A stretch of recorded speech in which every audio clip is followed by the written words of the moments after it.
जी, अस्सलाम वालेकुम। उम्मीद है सब किसान भाई खैरियत से होंगे। अच्छा जी, फसलों को बहुत से न्यूट्रिएंट्स की ज़रूरत होती है। उनमें कुछ मैक्रो न्यूट्रिएंट्स होते हैं, कुछ माइक्रो न्यूट्रिएंट्स होते हैं। तो आज मैं बात करूँगा एनपीके के बारे में। एनपीके में क्या आता है, एक आपकी नाइट्रोजन आ जाती है, फास्फोरस आ जाती है और पोटाश आ जाती है। मेनली हम इनके जो सोर्स हैं वो हम यूरिया का इस्तेमाल करते हैं, हम डीएपी का इस्तेमाल करते हैं, या या नाइट्रो होगी जो जिसमें फास्फोरस और यूरिया होती है, या फिर जो है ना वो पोटाश है। पोटाश में एसओपी आ जाती है, जैसे सल्फेट ऑफ पोटाश हो गई, एमओपी म्यूरेट ऑफ पोटाश हो गई।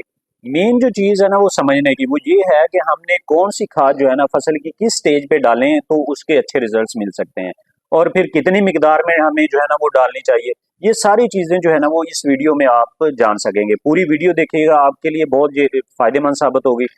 और वीडियो की तफसील में जाने से पहले जो लोग इस चैनल पे नए हैं वो काइंडली इस चैनल को सब्सक्राइब कर दें और बेल आइकन को लाजमी प्रेस कर दें ताकि हर नई आने वाली वीडियो आप तक पहुंच सके। तो खादों के डालने में किसान जो है ना कुछ गलतियां कर जाते हैं, उनके टाइमिंग के लिहाज से, उनकी मिकदार के लिहाज से। फसल को जिस चीज़ की ज़रूरत है वो अगर आप नहीं डालते तो इसका मतलब है आप पैसे का ज़िया कर रहे हैं। जैसे मैं मिसाल देता हूँ, अगर फसल को फास्फोरस की ज़रूरत है तो आप नाइट्रोजन दे रहे हो, अगर आप उसे पोटाश की ज़रूरत है तो आप फास्फोरस दे रहे हो। तो यही चीज़ें जो है ना वो समझने वाली हैं, जो हर फार्मर को जो है ना ये समझनी चाहिए। सबसे पहले मैं बात करता हूँ नाइट्रोजन की। नाइट्रोजन में हम जो है ना मुख्तलिफ सोर्स जो हैं वो इस्तेमाल करते हैं, जैसे यूरिया हो गई, केन गवारा हो गई। तो नाइट्रोजन हम जो है वो पौधे की ग्रोथ के लिए जो है ना वो इस्तेमाल करते हैं, यानी कि फसल के जो है ना वो कद करवाने के लिए। जब भी आप देख रहे हो कि फसल ग्रोथ नहीं कर रही तो हम जो है ना वो नाइट्रोजन का इस्तेमाल करते हैं। तो नाइट्रोजन खाद का जो इस्तेमाल है ना वो हम 3 से 4 किस्तों में करते हैं। उसमें कुछ परसेंटेज जो है ना वो बिजाई के टाइम आप करें, कुछ जो है ना वो 30 दिन बाद करें, फिर 40-50 दिन बाद। नाइट्रोजन का ये है कि जब आपने ज़रूरत महसूस करनी है कि हमारी फसल को ज़रूरत है तो तब आपने जो है ना ये नाइट्रोजन डालनी होती है। क्योंकि नाइट्रोजन जो है ना ये फौरन पौधे को लग जाती है, 1-2 दिन में जो है ना ये पौधे को अवेल हो जाती है। तो नाइट्रोजन का जो सोर्स हम डालते हैं उसमें कुछ परसेंटेज जो है ना वो पौधे को अवेल हो जाती है, कुछ परसेंटेज जो है वो एवेपोरेट हो जाती है, कुछ परसेंटेज जो है वो जमीन में लीच डाउन हो जाती है। इसलिए हम ये नाइट्रोजन जो है ना उसी टाइम डालनी होती है कि जब पौधे को जरूरत होती है। तो कोशिश करनी चाहिए कि जितनी भी नाइट्रोजन सोर्स हैं वो आप उसकी फ्रूटिंग से पहले पहले आप जो है ना वो कंप्लीट कर दें। उसके बाद जब फ्रूटिंग आप ले लें उसके बाद फिर जो है फसल की ग्रोथ करवानी हो तो फिर आप जो है दोबारा नाइट्रोजन आप डाल सकते हैं। बात करते हैं जी फास्फोरस और पोटाश की। आपने फसल में जितनी भी फास्फोरस की मिकदार या पोटाश की आपने डालनी होती है वो आप जमीन की तैयारी में डालें। तो जमीन की तैयारी में डालने का क्या मकसद है, यही जो है ना मेन समझने वाली बात है। तो पहले बात करते हैं जी फास्फोरस की कि ये बिजाई के टाइम हमें क्यों सारी की सारी देनी चाहिए। जब हम इसे डालते हैं ज़मीन में तो ये मुख्तलिफ एलिमेंट्स के साथ मिल के कंपाउंड्स बना लेती है, और फास्फोरस के जो मालिक्यूल्स होते हैं ना वो अकेले नहीं रह सकते, इनकी रिएक्टिविटी जो है ना वो बड़ी तेज़ होती है।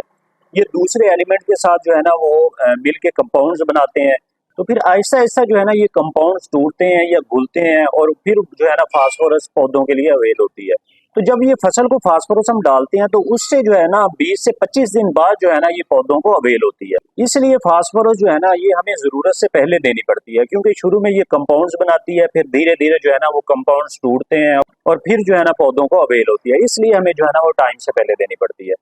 और फर्ज किया अगर फसल को जो है ना 30 दिन में अगर जरूरत है फास्फोरस की, तो हम उसी टाइम अगर फास्फोरस देते हैं तो वो पौधों को अवेल नहीं होगी और आपकी फसल को जो है ना वो फास्फोरस की कमी हो जाएगी। इसलिए हर किसान को यही बात समझनी चाहिए कि हमें जितनी भी फास्फोरस की मिकदार है वो हमें बिजाई के टाइम ही दे देनी चाहिए।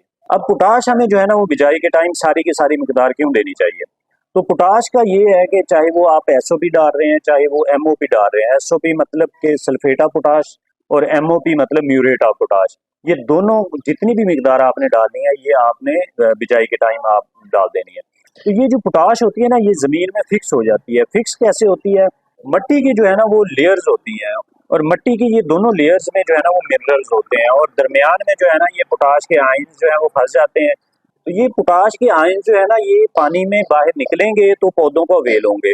वो कैसे अवेल होते हैं कि आहिस्ता आहिस्ता जब वो वहाँ पानी पहुंचे या नमी पहुंचे फिर आहिस्ता आहिस्ता वो घुलते हैं और पानी में आते हैं, फिर जो है ना पौधों को अवेल होते हैं। तो सेम फास्फोरस की तरह जब फसल को पोटाश की जरूरत होगी उसी टाइम अगर आप पोटाश देंगे तो वो उसे पौधों को नहीं मिलेगी।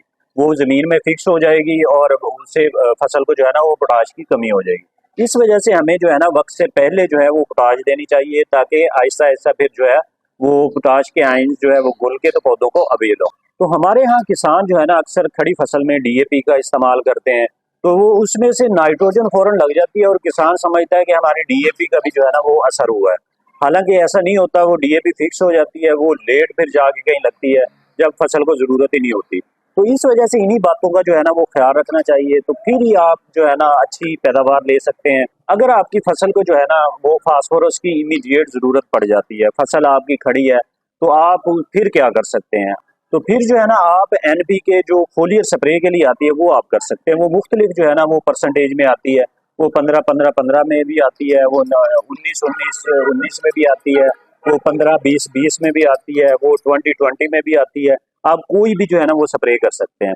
इससे क्या होता है कि फास्फोरस की जो है ना वो प्रॉपर मिकदार तो पूरी नहीं होती, तो वो वक्ती तौर पे जो है ना आपकी फसल को उसकी जरूरत पूरी कर जाती है। तो ये जो एनपीके आप स्प्रे करेंगे, ये जो पत्तों में स्टोमीटा या आप कह लें सुराख होते हैं, उनके जरिए जो है ना वो फास्फोरस पौधे का हिस्सा बन जाती है, तो उससे जो है ना कुछ उसकी जरूरत पूरी हो जाती है। तो इसलिए किसानों को चाहिए कि जो फार्मूलेशंस हैं उन्हें समझ के और उनकी टाइमिंग को समझ के कि हमें किस टाइम कौन सी खाद देनी चाहिए, तो किसान फिर ही अच्छी पैदावार जो है ना वो ले सकते हैं। तो उम्मीद है कि ये वीडियो आपके लिए फ़ायदेमंद साबित होगी। अगर ये वीडियो आपको अच्छी लगे तो काइंडली इस वीडियो को लाइक कीजिए, शेयर कीजिए। अगली किसी नई वीडियो के साथ फिर हाज़िर होंगे, तब तक के लिए इजाज़त दें। अपना ख्याल रखिएगा। अल्लाह हाफ़िज़।